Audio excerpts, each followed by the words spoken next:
Hello friends, welcome back to news please. இன்றைக்கான வீடியோவில் நான் எதை பற்றி பேச போகிறேன்னா, இன்னைக்கு ஈவினிங்லேருந்து ஐஎஸ்எல் ஸ்டார்ட் ஆக போகுது.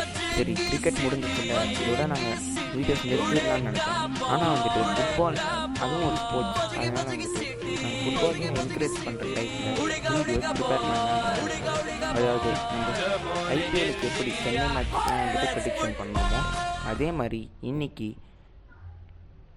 இனிமேல் சென்னை எஃப்சி மேட்சஸ்க்கு எல்லாத்துக்குமே ப்ரிடிக்ஷன்ஸ் பண்ணுவோம். பிளேயிங் 11 வந்துட்டு நாங்கள் சொல்ல மாட்டோம் ஃப்ரெண்ட்ஸ்.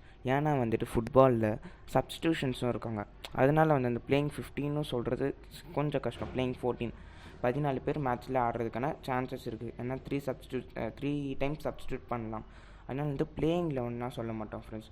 இப்போ ஒருவேளை கோவாவோட மேட்ச்னால் கோவாவில் பவர் பிளேயர்ஸை எப்படிலாம் நம்ம வந்துட்டு டிஃபெண்ட் பண்ணால் அவங்கள கோல் அடிச்சிடலாம் அப்படின்றத பற்றி பேசலாம் ஃப்ரெண்ட்ஸ். சரி, மேலோட்டமாக ஐஎஸ்எல்னால் என்ன, இந்த வருஷம் எப்படி நடக்க போகுது அப்படின்றத இந்த வீடியோவில் பார்த்துடலாம் ஃப்ரெண்ட்ஸ். இந்த வருஷம் ஐஎஸ்எல் வந்துட்டு எல்லா மேட்சுமே கோவாவில் தான் நடக்க போகுது. ஏன் அப்படின்னு கேட்டிங்கன்னா, கோவாவில் மட்டும்தான் வந்துட்டு கொரோனா கேசஸ் ரொம்ப கம்மியாக ரெஜிஸ்டர் ஆகிட்டுருக்கு டெய்லி. நம்ம தமிழ்நாட்டில் பார்த்திங்கன்னா நியர்லி 3000 to 4000 கேசஸ் ரெஜிஸ்டர் ஆகுது. ஆந்திர பிரதேஷில் பார்த்திங்கன்னா சொல்லவே தேவையில்ல, 5000 to 6000. எல்லா ஸ்டேட்லையும் பார்த்திங்கன்னா அபோவ் 1000 ரெஜிஸ்டர் ஆகிட்டு இருக்குது டெய்லி. அதே கோவாவில் பார்த்திங்கன்னா பிலோ 300 கேசஸ் தான் வந்துட்டு ஒரு நாளைக்கு ரெஜிஸ்டர் ஆகுது.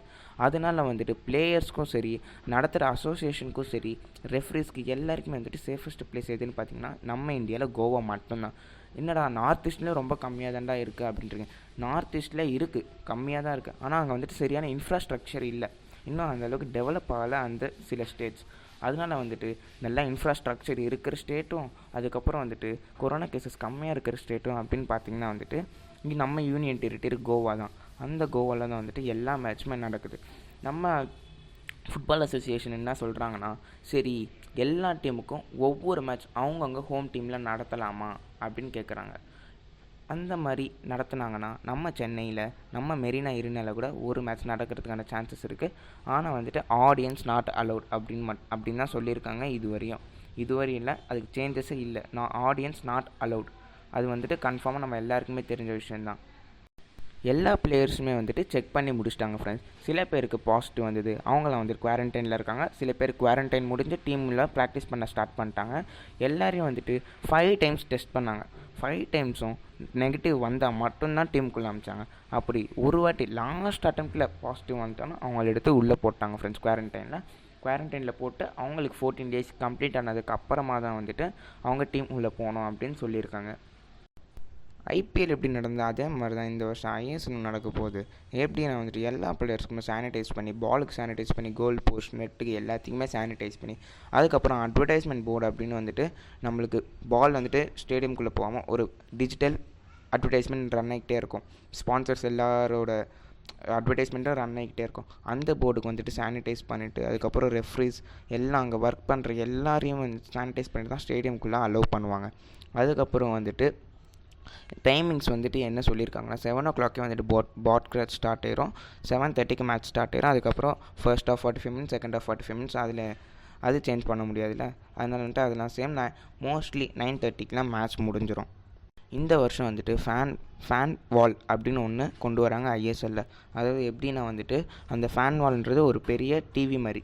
அது ஒரு டிவியில் வந்துட்டு வர்ச்சுவல் ஃபேன்ஸ் வந்துட்டு அவங்க அங்கேருந்து என்கரேஜ் பண்ணுவாங்க.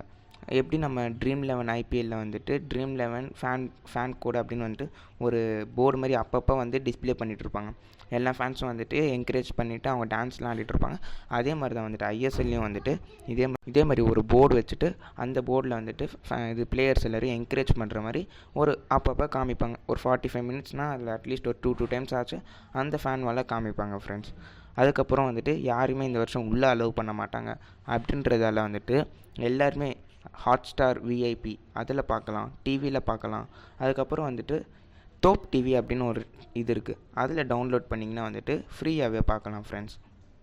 அவ்வளோதான் ஃப்ரெண்ட்ஸ், இந்த வீடியோ நான் இதோட முடிச்சுக்கிறேன் ஃப்ரெண்ட்ஸ். இன்னும் நம்ம சேனலை சப்ஸ்கிரைப் பண்ணுங்கள், ஷேர் பண்ணுங்கள், அதுக்கப்புறம் கமெண்ட் பண்ணுங்கள் ஃப்ரெண்ட்ஸ். இந்த வாட்டி சென்னை எஃப்சி ஜெயிக்கணுன்றதுக்காக எல்லோரும் ப்ரே பண்ணுங்கள் ஃப்ரெண்ட்ஸ். அவ்வளோதான் ஃப்ரெண்ட்ஸ், பை.